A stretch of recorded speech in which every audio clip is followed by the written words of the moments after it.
ভারতীয় সীমান্তরক্ষী বিএসএফ এর কাঁটাতারের বেড়া দেয়া নিয়ে জয়পুরহাটের ঘোনাপাড়া সীমান্তে উত্তেজনা সৃষ্টি হলেও আজ পরিস্থিতি শান্ত রয়েছে। তবে দুই দেশের পতাকা বৈঠকে দেয়া কাঁটাতার তুলে নেওয়ার কথা থাকলেও এখনও তা তুলে নেওয়া হয়নি। এলাকাবাসী বলছেন, আইন অমান্য করে কিছু করলে তা কোনোভাবেই মেনে নেওয়া হবে না। মজিম হোসেনের তথ্য ছবিতে বিস্তারিত।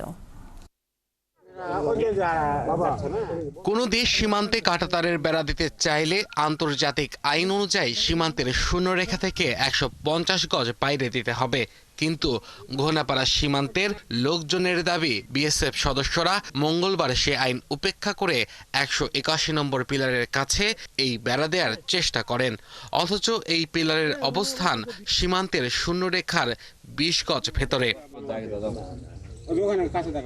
এলাকাবাসী জানান, বিষয়টি জানার সাথে সাথে তারা বাধা দেন। এরপর কাজ বন্ধ হয়ে যায়। একটু উত্তেজনা ছিল, কিন্তু আজকে পরিবেশটা অনেকটা নির্মূল আছে এবং শান্তশিষ্ট হয়ে আছে। আমরা চাই যে এরকম যেন শান্তশিষ্ট থাকে। আজকে মোটামুটি শান্ত আছে, কোনো কিছু হয়নি। ওরা ডিউটি করতে, বাংলা ডিউটি করতেছে। পরে এ নিয়ে পতাকা বৈঠকে ভারতীয় সীমান্তরক্ষী বাহিনীর দেয়া কাঁটাতার তুলে নেওয়ার কথা থাকলেও এখনো নেওয়া হয়নি। বর্তমানে ওই সীমান্তের পরিস্থিতি শান্ত রয়েছে। ঠিকই আছে, কিন্তু সরকার এখন পতাকা বৈঠকে যেটা নিয়ে যাওয়ার কথা ছিল, কিন্তু এখনো নিয়ে যায়নি। ওরা সরকার আসি না, এই বাইর থেকে দিলে পরে যারা ব্যবসা বাণিজ্য করে তাদের জন্য অসুবিধা, আর যারা ব্যবসা বাণিজ্য না তাদের জন্য সুবিধা। তাদেরকে এটা বলা হয়েছে যে এই ধরনের কাজের তারা ভবিষ্যতে না করে, এবং তারা আমাদেরকে আশ্বস্ত করেছে যে ভবিষ্যতে এই ধরনের কাজ তারা আর করবে না। একই সাথে বিষয়টি ব্যাটালিয়ন পর্যায়ে আমি কমান্ডেন্টের সাথে কথা বলেছি এবং উনিও বিষয়টি আমাকে আশ্বস্ত করেছেন তারা এই ধরনের কাজ আর করবেন।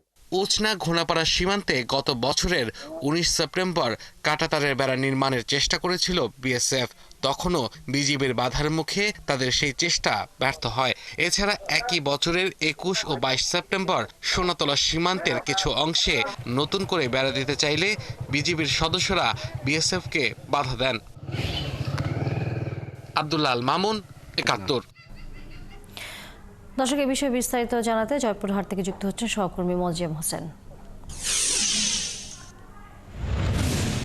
মজিম, সীমান্তের সর্বশেষ কি অবস্থা এবং একই সাথে সীমান্তের নিরাপত্তা রক্ষীদের ভূমিকা কেমন দেখছেন?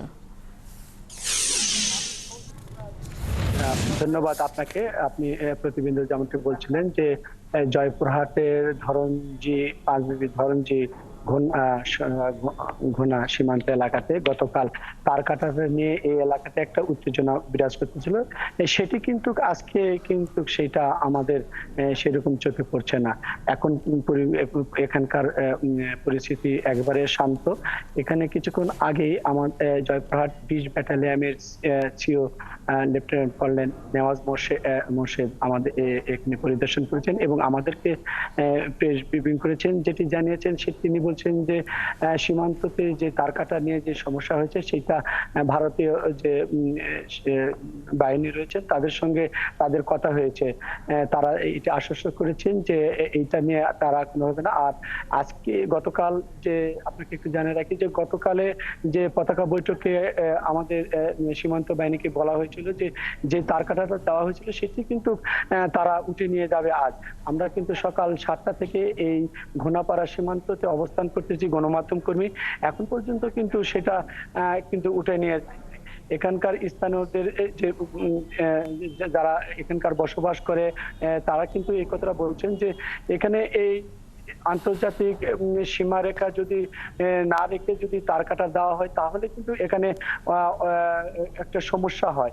কৃষকরা যেটা বলছেন যে এখানে যে তার কাটা যদি আমাদের 150 ফিট দূরে সরে না দেওয়া হয়, এখানকার কৃষকরা যখন এই সীমান্ততে যাদের জমি রয়েছে যারা কৃষি কাজ করতে চায় তাদের সাথে কিন্তু বিএসএফ এর সাথে কিন্তু একটা বাকবিতণ্ডা হয়ে থাকে প্রায়শই।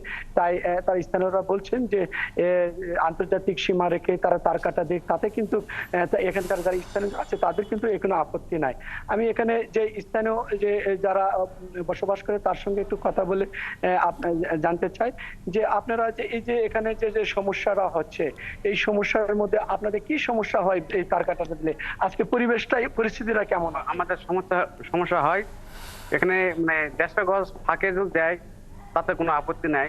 মানে সীমান্ত দিলে একটু সমস্যা হয়, এলাকার মানুষজন জমিতে গেলে সমস্যা বিএসএফ হয়তো কোনো হট্টগন্ডগোল করতে পারে কিংবা ধরে নিয়ে যেতে পারে, গুলিও করতে পারে, এরকম একটা আতঙ্কে থাকে আমরা। এরকম বহুত হয়েছে, এর আগেও হয়েছে।